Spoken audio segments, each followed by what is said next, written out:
Welcome back my YouTube channel sociology life study. और आज की क्लास में बीए फोर्थ सेमेस्टर का जो प्रैक्टिकल है उसके बारे में थोड़ा बात करेंगे।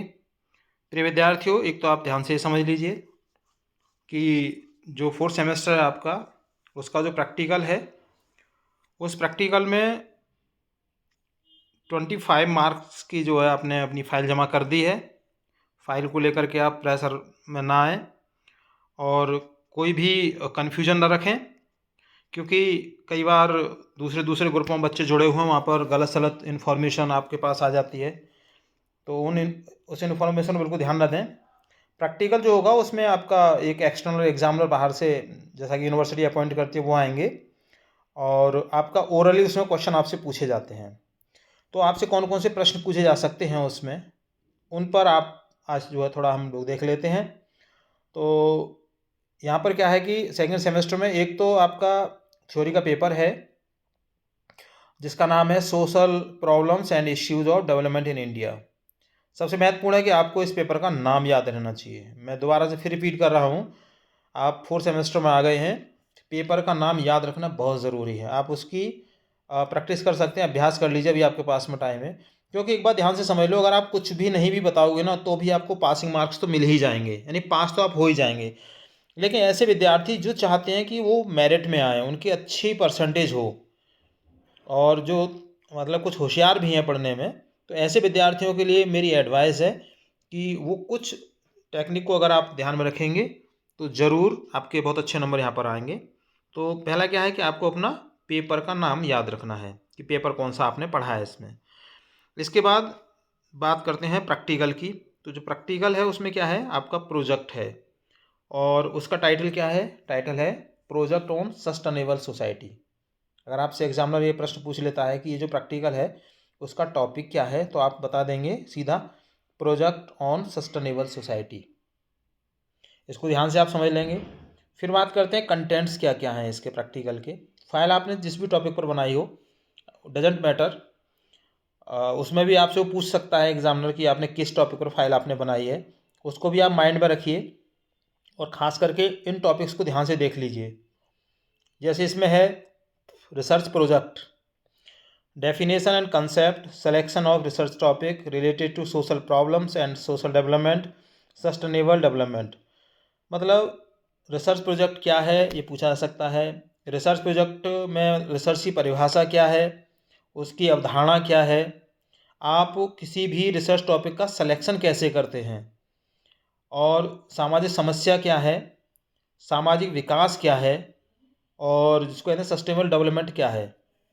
ये प्रश्न आपसे पूछे जा सकते हैं। इसी तरीके से methods and technique for conducting scientific study, writing of bibliography. मतलब थोड़ा सा टफ किस्म के प्रश्न है, लेकिन जो पढ़ने वाले बच्चे हैं उनके लिए कुछ भी टफ नहीं है, एकदम इजी है ये। मतलब उसका मेथड और टेक्निक क्या है, किसकी, जो वैज्ञानिक पद्धति है, साइंटिफिक स्टडी है। इसके साथ ही राइटिंग ऑफ बिब्लियोग्राफी, जो बिब्लियोग्राफी है ना, संदर्भ ग्रंथ सूची जो होती है रिसर्च जब आप करते हैं उसके बाद में लगाते हैं, है ना, तो उसका मेथड क्या है।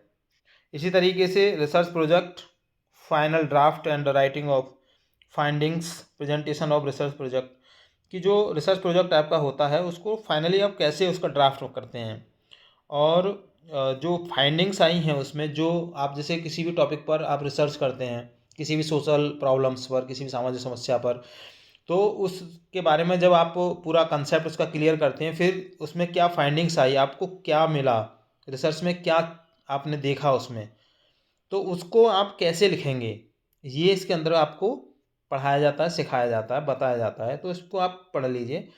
प्रेजेंटेशन ऑफ रिसर्च प्रोजेक्ट, जो रिसर्च प्रोजेक्ट आपने बनाया है उसकी प्रेजेंटेशन आप कैसे देते हैं, कैसे आप उसको प्रेजेंट करेंगे।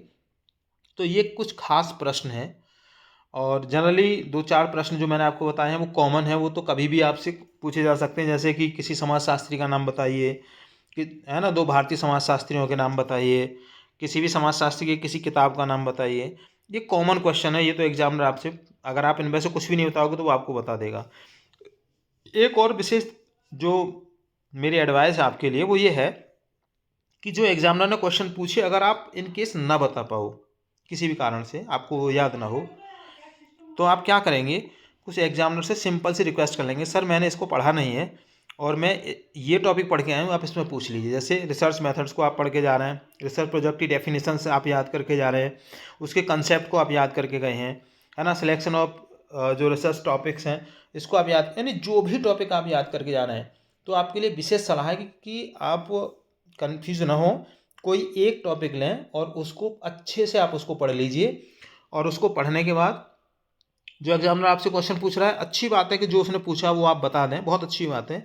लेकिन अगर आप ना बता पाएँ तो सिंपल इजीली सॉरी आप बोलिए और अपना टॉपिक बता दीजिए कि सर मैंने इस पर पढ़ा था, इसमें से आप मुझे कोई भी प्रश्न पूछ लीजिए।